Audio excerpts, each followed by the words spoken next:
welcome to Right for America, issues that unite, don't ignite.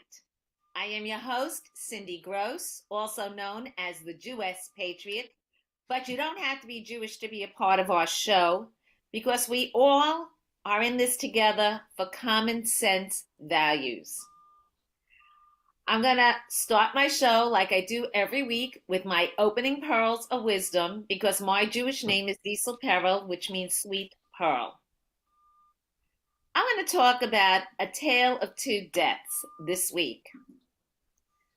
I am not going to go into a long discussion about Charlie Kirk because we all are hearing it and talking about it. I was sitting in the Republican Capitol Hill Club with elected officials and leaders of our community, literally watching the breaking news. And if that wasn't a surreal moment, I don't know what is. I met Charlie Kirk and I sat with him and Candace Owens at the time at the embassy opening, VIP at the Jerusalem embassy opening. And everybody was talking about him, about what a superstar he was becoming. I later had dinner with him at the Trump Hotel in 2018. It was a small group of us talking about how we could build the momentum for 2020 and get more young people involved because he was getting a lot of response from college students that they were so unhappy with the way the country was turning. And only recently, Charlie was supposed to be a guest and receive an award at a fundraiser gala I am involved with in November. And the big discussion we have this week is whether or not we're going to do it posthumously or we are going to wait and do something else later in the year. Then again, this morning, we woke up to the news of the death of Robert Redford. Why am I talking about that? Because all my friends who are conservative and Republicans are not going on social media attacking the life of Robert Redford. They're remembering him. He was an icon for so many generations. The people in the 70s, of course, we know all the great movies. His partnering with Jane Fonda and Paul Newman. His Oscar-winning director role in 1980 for Ordinary People. My favorite Robert Redford movie came a little later, and a whole new generation got to know him through the songs of Celine Dion. And that was Up Close and Personal, because to me, that was probably the last movie that was about real journalism, because what we have today is not real journalism. He played a journalist who was willing to sacrifice everything to get the story. But the two movies I want all of you to go back and look at now are two of his earlier movies in the 70s, The Candidate and All the President's Men. And why do I say it?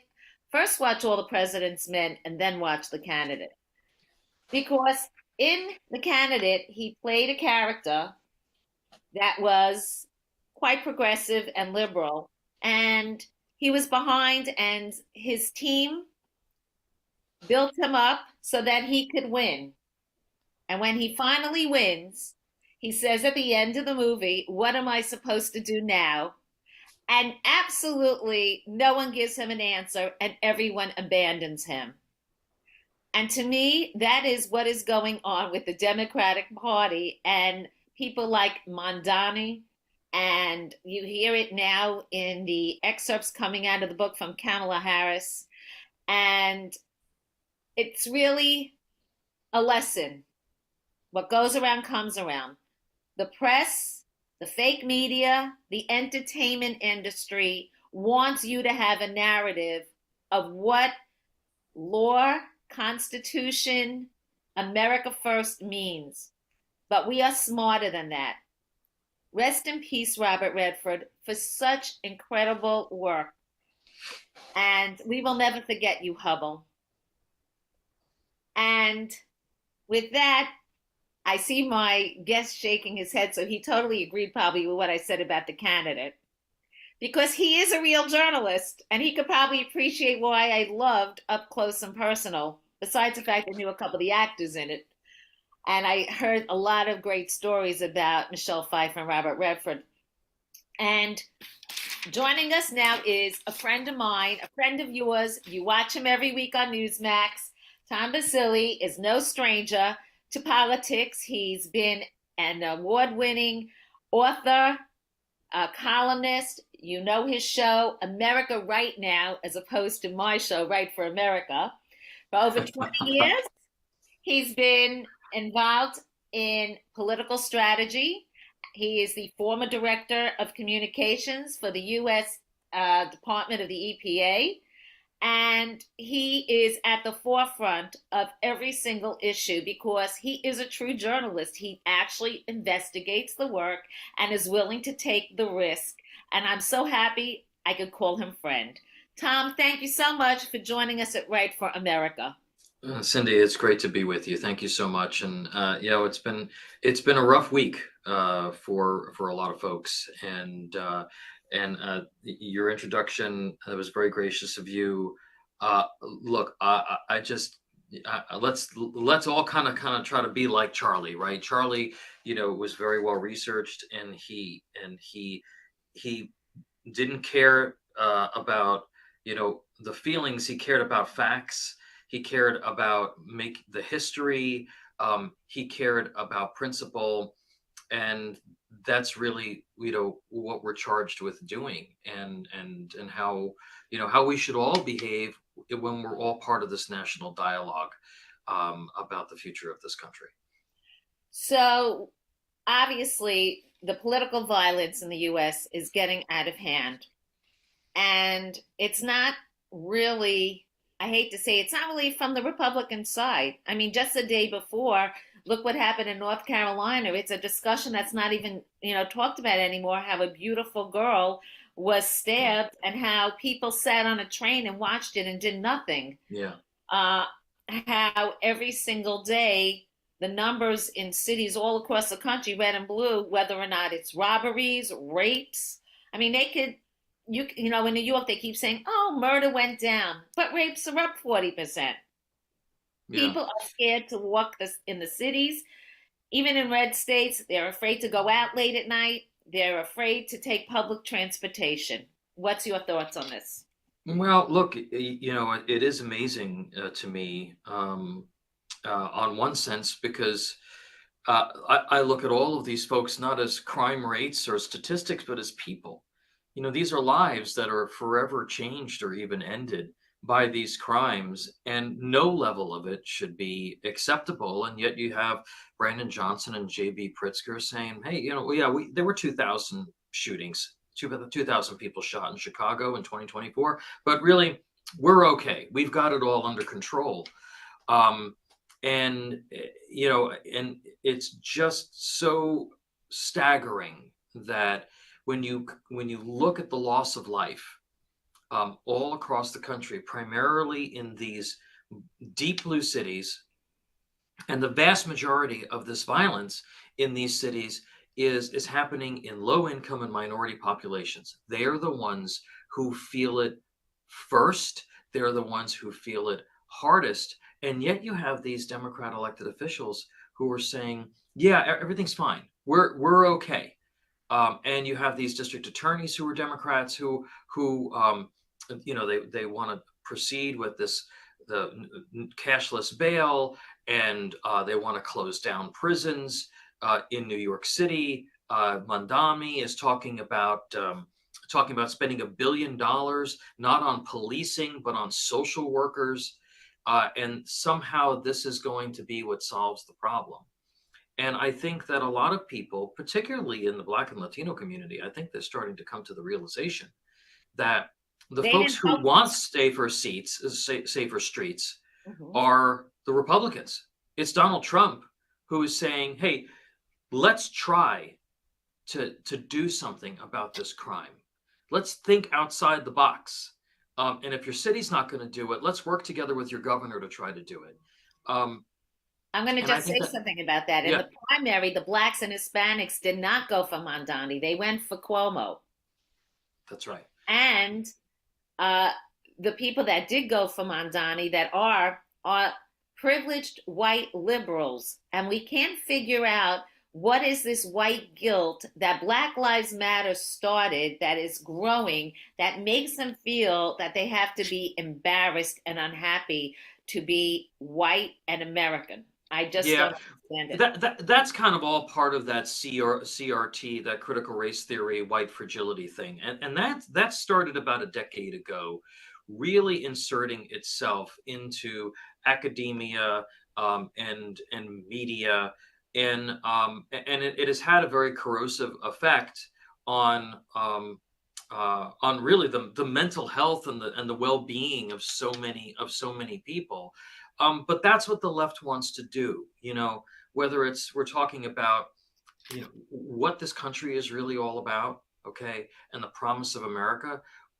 When it comes to what Israel, when it comes to gender, uh, they want to take what you think and they want to turn it upside down to create more chaos.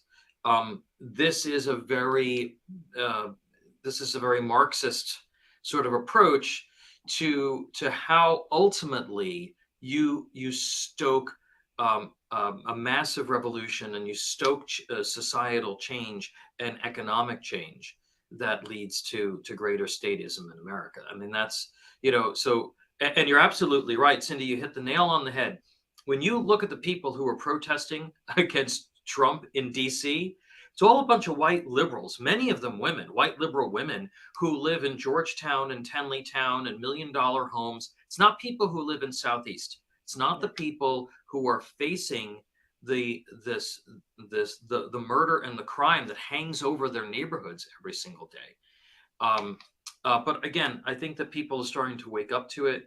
I'm very, very happy that the president is coming to, that the president and Bill Lee, the governor of Tennessee, are going to work together with the mayor in Memphis. Memphis is one of the most dangerous cities in the country. It has been for many years. And to try to pilot a state, federal, city partnership on law enforcement to do something about the crime in Memphis. I'm very excited about this, and I think that this could be a model for the rest of the country. I know a lot of people looking at New York with Mondani and saying, well, this is the best thing for Republicans. I kind of disagree. I think once you have something in place, it's very, very hard to get them out. A perfect example is England. The top 10 cities in England, from London down, are all run by Muslim mayors who came in as moderate Muslims, but then actually, as they got into power, became more and more religious and started supporting Sharia law in their cities. And now those cities are going broke because the people that are taking most of the government money for food and housing are families that are practicing Sharia law and have families that are averaging 8 to 10 people. And if he's going to do that in New York, it's going to be very hard to get out. And it's going to be very hard, honestly, to win a governor's race. Well, there are a couple of different ways to look at that in New York. And first of all, the big thing that'll happen if Mamdani wins is you will see mass resignations in the NYPD and retirements. The police force will become operationally, it will cease to function in the way that it needs to.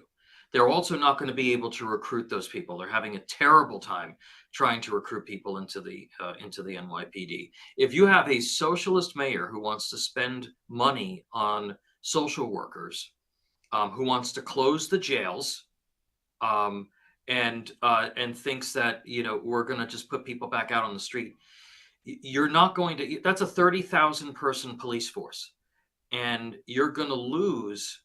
I think you'll lose a quarter of it. I think that people will take. They'll leave their jobs. And so that's the first thing. How about all the people that have money that are already leaving? I know people in the real estate business, the commercial real estate has been dead. The residential, anybody with money is out of here. Right. And not only that, in Nassau, in Westchester. It's Th- going to have an impact on the neighboring counties. It is, and this is where, there are Republicans who say, well, if you have a socialist, anti-Semite, radical Islamist mayor in the city of New York, when New York starts to crater, the the money obviously leaves. It goes elsewhere. So you're going to have a serious financial. You're going to have lower tax receipts. You're going to have a serious financial crisis. But in the suburban communities may then vote Republican because they're going to be very concerned about the spillover effect of what's happening in New York on their pocketbook, their business, and their community when it comes to crime. And so I think that on a statewide basis, if the Republicans run a strong candidate, uh, and Mondami is the mayor. Kathy Hochul has endorsed him this week because she's an empty suit. I mean, she has no principles. She's basically is told what to do and she does it.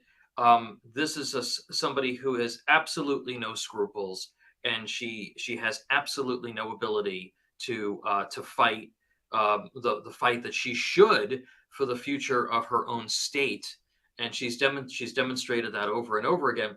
So so that could provide an opening for Republicans on a statewide basis there. So we also have to talk about the congressional seats. You talk about Hmm. Nassau is, everybody knows, kind of strong GOP. Where I am, you barely see anything from the Democrats, which is Right. rare around New York. And actually, upstate, they say the same thing in many areas. However, the quote unquote new voices of the Democrats who they are trying to target as leaders include my current Congresswoman, Laura Gillen, because she came out first and said she wasn't going to support Mandani. And today's Yeah. Ham Swazi said he's not Swazi. going Yeah. to. So Look. Nassau County, Yeah. despite being all GOP, their two congressional seats are Democratic.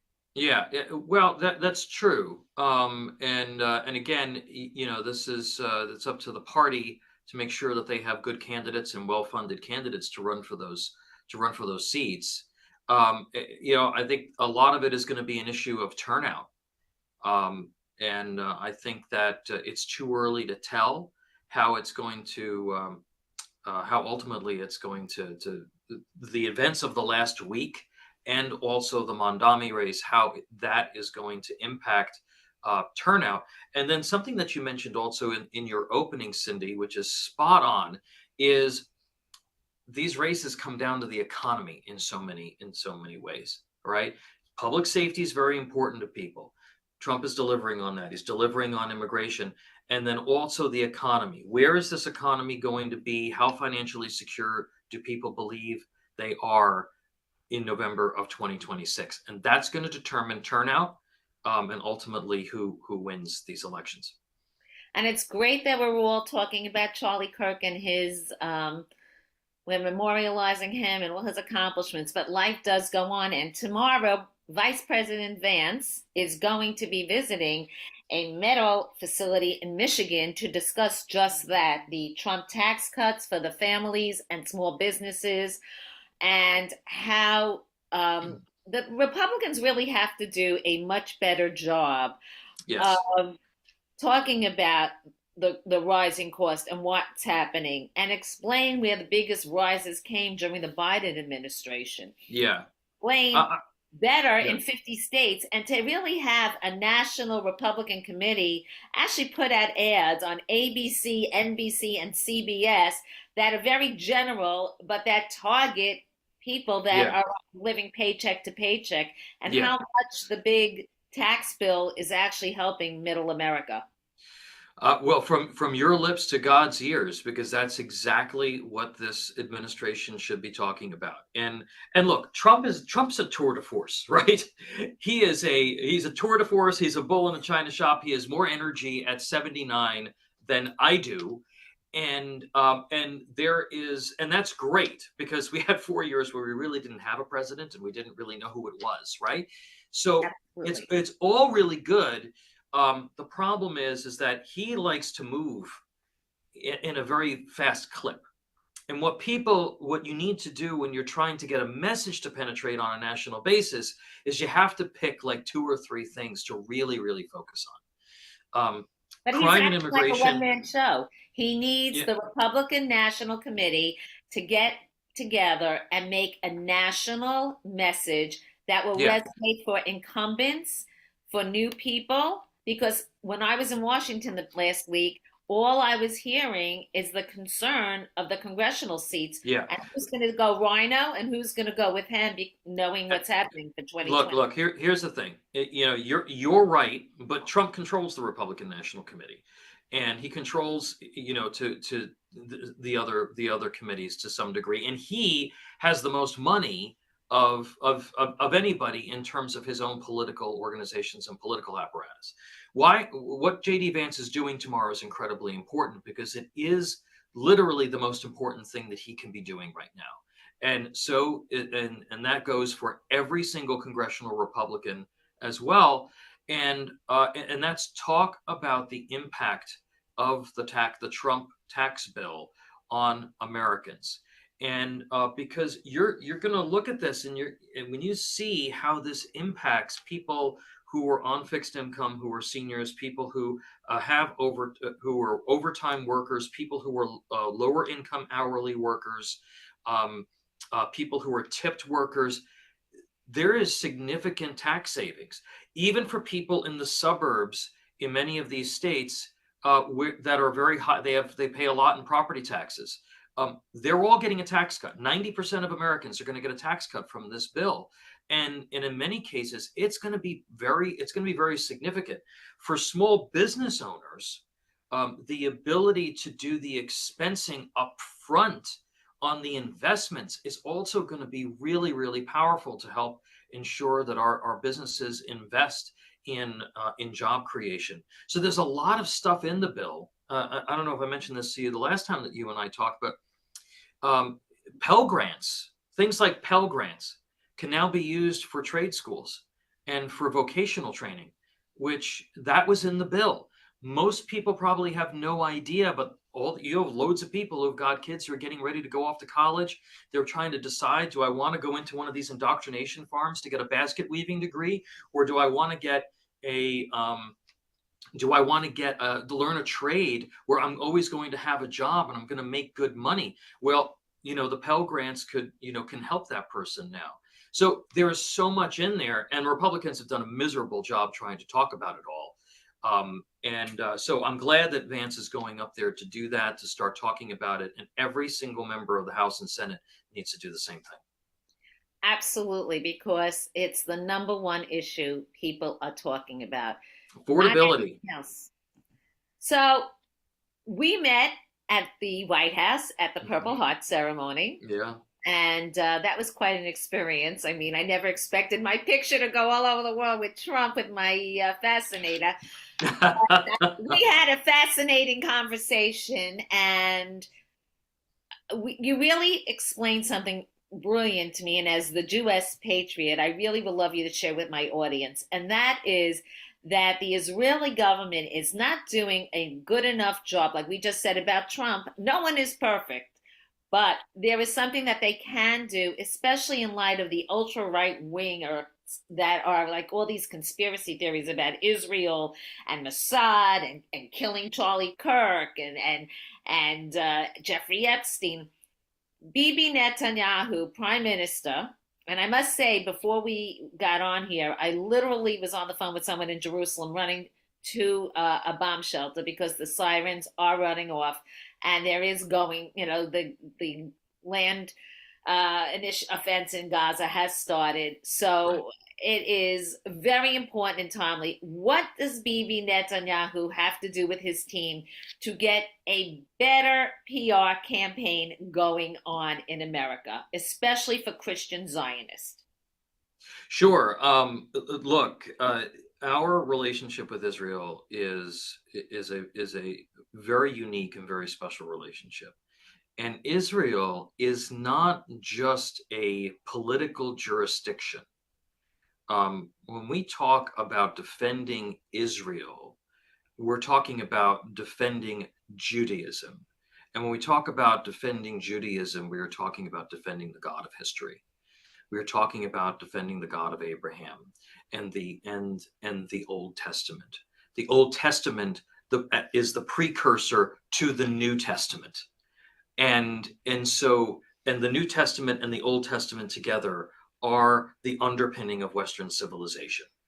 So when the Islamic fascists attack and want to annihilate Jews, it is part of a larger strategy for them to ultimately eviscerate and destroy Christianity, and attack the underpinnings of Western society. And so when Israel is attacked, it is as if American freedom is being attacked as well. And it's very important for people to understand that that these things do not happen in a vacuum. You have pro-Palestinian groups on the left who were tied to Marxists, who were encouraged by the communist Chinese here in this country for a reason. We talked about CRT earlier. You have that message, that Marxist messaging that is being driven here in this country and throughout Europe, while Europe is dealing with an invasion of radical Islamists. All of this stuff is happening at the same time while Israel is at war, trying to protect itself. And it's so incredibly important for people to understand the linkages. And I think that the Israeli government also needs to be much, much clearer in how important it is for America, particularly the American Christian community, to appreciate what Israel is doing and how it relates to not only defending Jews and Judaism, but the American way of life and Christianity as well. It's very important that more effort be put into that, in my view. And I'm a big fan of the Prime Minister. He's the one who is standing between the annihilation of Jews on a global scale, and the ability for Jews and Christians to continue to have a presence in the Holy Land, but also the ability to blunt this Marxist movement that is much bigger than I think a lot of people want to recognize. Well, the problem is, you just said something. CRT is not a decade old. As the person who has the longest running lawsuit, I can tell you in New York City, and who called out Randy Weingarten. I have 1,000 pages of a legal document to prove it with all the evidence and witness testimony. This has been a very clever plan, long term, since the early 2000s. You don't even realize how it was, from the teachers' qualifications and standardized Mm-hmm. testing to keep them tenured, who was being tenured and how, to Mm-hmm. whistleblower protections, to curriculum, Right. to the whole system, from superintendents. It's all very carefully planned. And it's not just the teachers union, it's the supervisors unions. It's all Oh, the sure. businesses involved in schools. And when people start to talk about education as the business and everybody making money off of it the past 40 years, you will figure out how it's all tied together, and it's very Yeah. cleverly planned internationally. It is. Well, remember, there are two things when you think about the Marxist underpinning of the American left. There are two sort of critical, sort of seminal components of that. One is you go after the schools first. And that's what they did when they started the march through the institutions here in this country. They went into the school systems first. And two, the other seminal piece of this, and this goes back to my previous point, is atheism, militant atheism. You have to discredit and eliminate all reference to Judeo-Christian values in society. And because once you relieve society from the morals and the values of both the Old and the New Testament, then you can do whatever you want. Violence is justified. Um, you are able to, you want to have 57 genders, you want to have 75, that's fine. You want to take gender dysphoria, which is a terrible mental illness that is that is being foisted upon in many cases, people. Um, that's fine. What's the matter with that? What's the matter with castrating and sterilizing children? What's the matter with aborting millions and millions of human babies, of human beings, and killing them in the name of personal rights? Um, you can pervert anything. I mean, there are people in California who are trying to pass legislation to make prostitution legal, to make they want out on the West Coast they want all drugs to be legal. They even want to soften penalties for things like sodomy. And you know, So yeah. Mamdani's going to want to do that in New York, and it's going to be against everything that the Muslims are voting in for. So it's going to, it just doesn't make any sense. But Well, it's politics, Cindy, as you know, makes for strange bedfellows, right? So here in our time, and this is something that we've never faced before, right? In our time, we have the radical Islamists and the communists are now friends. They won't always be friends, but for the time being, in order to kill as many Jews as possible, try to do something to blunt the potency of Christianity and attack Western civilization and America, the communists and the Islamofascists, they're working in concert. and as we They are. see in Go the ahead. I'm news, sorry.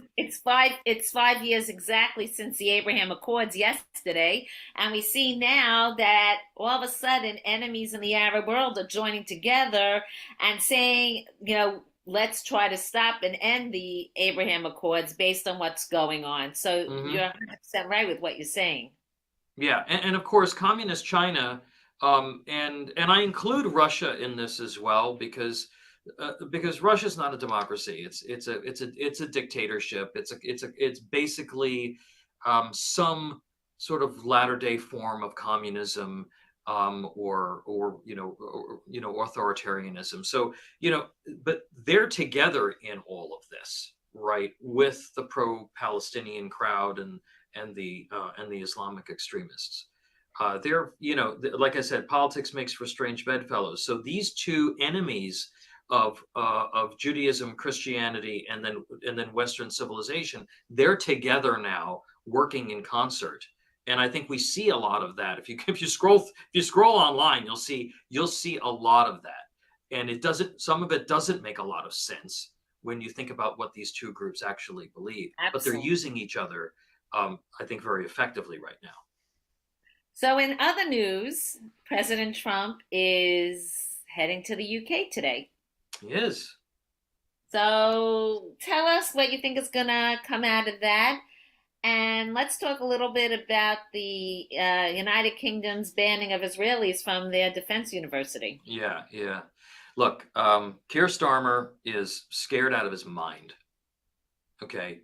And the same thing for Macron, and the same thing for the Germans. They are all scared out of their minds because they have allowed this radical Islam into their countries, and they are very frightened about the growing political and social consequences of that, and they're not quite sure how to deal with it, frankly, which is one of the reasons why they have decided that they are going to sound these anti-Israel, anti-Semitic tones by some of the things that they are doing. Um, and it's something that I hope that privately that Trump addresses, because it is for them to ban Israelis, just like in Spain, by the way, going to say the Uh, NATO allies in Europe are abandoning Israelis every single yep. day. Israelis are being attacked. Yesterday in Greece, two Israelis were walking in Athens and were attacked on the street mid-afternoon. Yeah, and remember, this doesn't have to do with Israel as a political jurisdiction. It has to do with Jews. This is anti-Semitic. It's not, well, I don't like Benjamin Netanyahu or his policy, or I wish they wouldn't have bombed Qatar. These folks want to annihilate Jews. And we've seen this movie before, right? And it's, and it's very disturbing.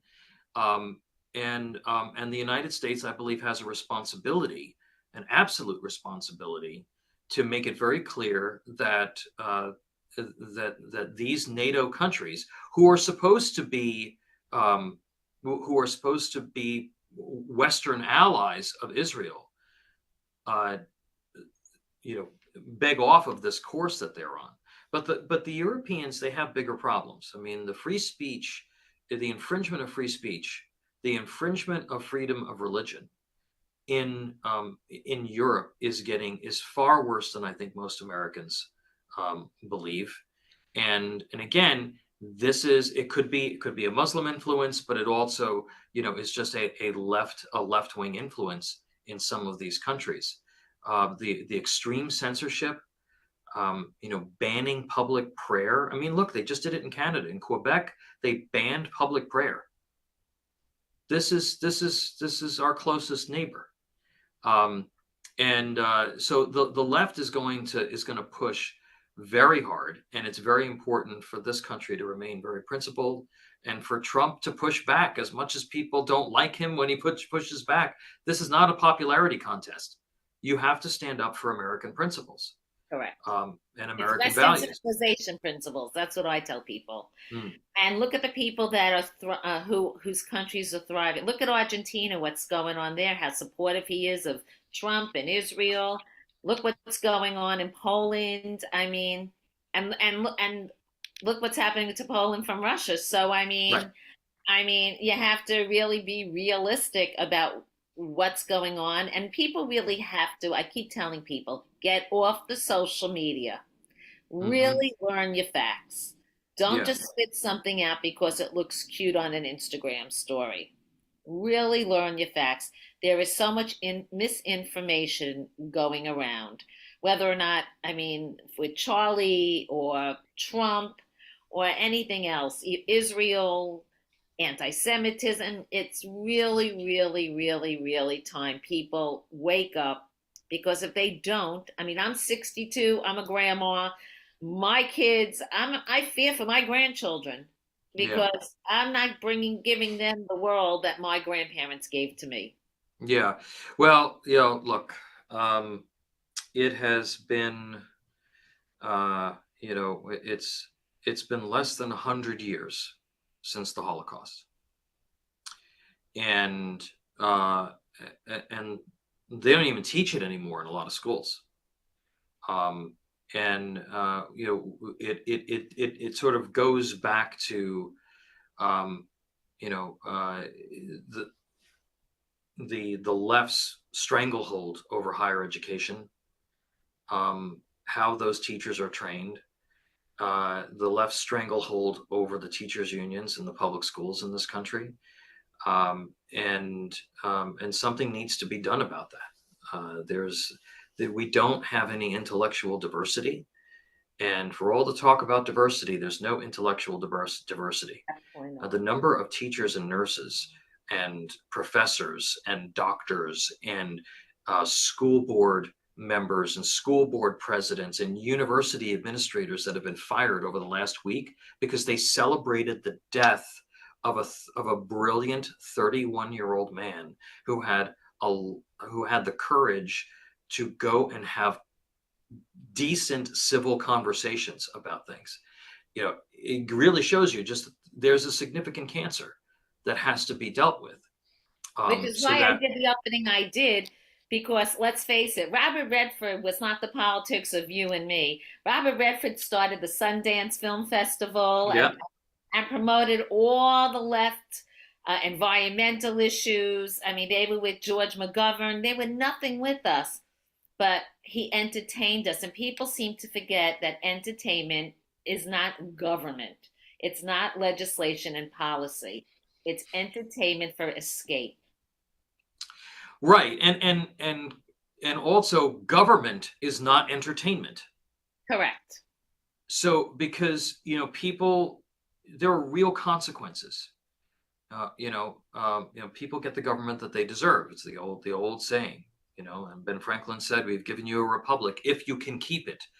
Um, we've sort of turned, we have forgotten in our infotainment digital environment that we all live in, that there are real consequences when these institutions fail. There are real consequences when you drive through Manhattan and you drive past the housing projects, which are were the a concept that was fundamentally racist at the beginning. Just take all the black and brown people and put them into these super block housing projects that are made out of cinder blocks with bars on the windows, and expect that they're going to achieve anything, expect that they're going to be able to get their way out of that. There are real consequences and it impacts real lives. And the left doesn't seem to really care. And again, it doesn't shock me, because there's a nihilism that has captured the Democratic Party in this country, that they don't even know which end is up. I mean, 2 weeks ago, Cindy, the senator from Virginia, Tim Kaine, sat in a committee hearing with a straight face. Now, Virginia, by the way, that's where Thomas Jefferson lived. And compared the founding principle of this country, that our rights come from God, not from men, to the Islamic terrorists over in Iran. That's right. This guy was supposed to be a moderate. And he was supposed to be vice president. You remember the short thing, Mr. Vice Right. President. Right.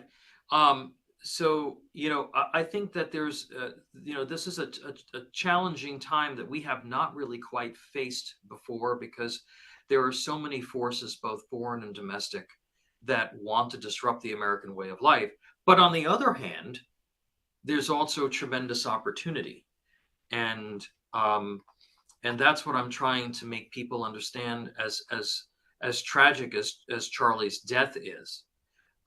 As tragic as October 7th, 2003 was and is, what is the opportunity that now comes from that? So that's going to be my closing for you, because first of all, in 2025, people are really watching two races: New Jersey, and you mentioned Virginia. I happened to be with Winsome Sears last week. As lovely as can be. The way the media wants to make her out to be, oh my God, she is funny. Yeah, she's great. She's much prettier in person, and she's coming on my show, in fact. And so tell us, for 20 years, you had Empire Strategies. You've helped many candidates on all levels. You ran for Congress. What should we, as common sense people, I don't want to put an R or a D. I want common sense, because independents are going to really make the difference. And I see more and more people disgusted with their parties. I hear it every day from people. Yeah. We are going to change our registration to an independent. Yeah. What is the advice you can give our viewers, our listeners, to getting involved in 2026 and how we can save America? I know they say every election is the most important. I really do believe it, that this one is the most important, because if we don't get that House and we don't get that Senate, we are never going to have a Republican victory in our lifetime. Well, look, I think that it's very important for people to just do what they always do. All right. Look at your family and your community, and turn off a lot of the noise. People say to me, "Oh, I really don't like Trump." Like, you don't have to like Trump. Okay. Who says you got to like the guy? You're about to get a huge tax cut. Shut up. Right. And by the way, if you don't want it because you hate Trump that much, you can feel free to pay the government more than what you owe. You're allowed to do that now too. Um, think about if you're Jewish, I don't see how the heck you vote for a Democrat. I just don't. I don't see how. If you're a Bible believing Christian, with where the Democratic Party has gone, and how far left it's gone, I don't see how you vote for a Democrat. But at the end of the day, you have to make decisions from the inside out. How is what is going on impact me, my family, my community, my state, right? And this is one of the reasons why the tax cuts are so important to talk about, because that is, I think that people are going to look at that tax bill next April and they're going to say, yeah, well, you know what, I got an extra couple of grand back, that I can use to pay down my credit card debt, or that I can use to put into a home project, or that I can put into savings. They're going to look at those $1,000 funded savings accounts to help deal with the savings crisis that the president put into the bill, for kids. That's a very big deal. You see that. I think people were very concerned, even though they probably didn't tell the pollsters about illegal immigration, about the 11 million people, and all of the drugs, and all of the crime and the criminals that were allowed to come into this country. The president is delivering on that promise, and it's extraordinary. The drug overdose deaths are down in America because Donald Trump is doing something about the flow of drugs, and he's hitting these cartels hard. I think Americans like that. That also has a direct impact on crime and safety, public safety in their communities. And let me tell you something, Cindy, the Democrats are in freak out mode right now. If he goes into Memphis, Washington, D.C., and St. Louis and brings down the violent crime rate in Black and Latino neighborhoods, those folks, they're coming out to vote. And I don't think they're going to vote Democrat. I think he's getting more Black women now. I have every single day more and more Black women reaching out to me because the projects I'm working on. I can tell you the Black men were coming. They came out stronger and stronger.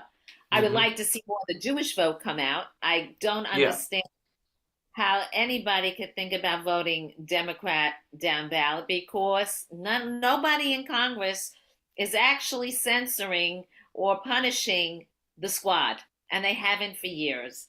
I know you promised me 25 minutes. You've gave me over 45. I'm going to close it up. Okay. Share with us your final thoughts, and also where our audience could reach out to you. Sure. I'm at tombasili.com, on X, at Tom_Basili. You can watch me on America Right Now, which is 9 a.m. Eastern time, every Saturday. And I do a whole bunch of other stuff for Newsmax Television. Look, like I started off by saying, it's been a rough couple of weeks. Don't ask why this is happening. Ask what you can do about it. That's the most important thing. And everybody get engaged in having this conversation about American values and about protecting what makes this country great. And let's be constructive, and not sink to the level of the people who want to change the American way of life. Because those are the people who are, who killed our friend Charlie last week, and who are going after our schools, and who have taken over our media. And so, but ask not why, but what. I think that's the most important thing. That's a great way to end this. You're always welcome back. I look forward to working with you, seeing you. And I'm so proud to have a Christian Zionist have such a strong voice. And please join us anytime. Thank you so much. Cindy. Thank you, Cindy. And with that, I'm going to do my closing pearls of wisdom. And I am actually going, since I started with Hollywood, I'm going to end with Hollywood. I was reminded this morning of my favorite moment at the Academy Awards, and that was by the greatest screenwriter of all time, Patty Chayefsky. When Vanessa Redgrave won her Oscar, and she used her platform to support Palestinians, he got up and he said, A simple thank you would have sufficed. And he got a standing ovation. And that could have happened at the Emmy Awards. As a Jewish woman, I have to speak out. I happen to watch Hacks. It's one of my favorite shows, but I cannot watch HBO anymore. And I'm going to be writing an article about what's going on at HBO because it's not just Hacks, it's the other shows as well. When Hannah Einbinder got up and said, F ICE, first of all, I am telling Kash Patel, Pam Bondi, Dan Bongino, and everybody else, Tom Holman, that kind of talk is what brings about violence. And these people, she's bisexual, she's transgender, not transgender, she's bisexual. She talks about that, and she talks about being an American Jewish woman. She was wearing a strapless dress or a short, basically her arms were all open. And the Palestinian newspapers the next day actually showed her picture and they had to block her out. She doesn't understand that she's the first person that, if she was in Germany, would have been leading the line to be gassed and burned in Auschwitz, the same way my family members were. She doesn't understand what she's even talking about. Javier Bardem, I'm sorry, I know he won an Oscar, and I used to think he was great, but I can't remember the last time he or his wife, Penelope Cruz, were ever in a movie that made money. I have to tell you that I watch a little bit of it, the clips and everything. People tell me they don't know the shows. I don't know most of the shows. Most of the people that they say are Jewish really aren't Jewish. And Hollywood is not owned by Jews anymore. But Hollywood was started by Jews who came to America to escape death and anti-Semitism and opened the doors for all these minority groups when no one else wanted to give them a chance. It was a Jewish man, David Selznick, who hired Hattie McDaniel and made sure and lobbied for her to win an Oscar. It was Jewish people who helped Asians and gays and people from all different backgrounds build movies and make money. So I don't understand where these people think they could actually lead to world peace with their stupidity. They are wearing a red pin that actually stands for the blood of 2 murdered Israelis that were bloody sacrifice. And the hands, you probably have seen the picture, are the terrorists showing pride in murdering 2 Jews in their 20s for no reason other than being Jewish. So I close and tell you, a simple thank you would have sufficed. But to the entertainment world, here's a tip. You're not winning. All of us who have streaming stations, streaming lines, and we keep paying for them, keep saying, what are we watching? There is nothing to watch. And many people are actually discontinuing their memberships, and they're not going to the movies. They're not going to Broadway theaters. So your entertainment is really nothing more than garbage. And with that, the show is over. This is Cindy Gross, the Jewess Patriot. Right for America will be back. Not next week. We'll have a special show next week, but I will have a special show on September 30th. You're not going to want to miss. It's a secret, but I'll just give you a little hint. It's something that you've been requesting and hasn't been on until now. Have a happy and healthy New Year to my Jewish friends. Shana Tova. May you all be sealed in the book of life.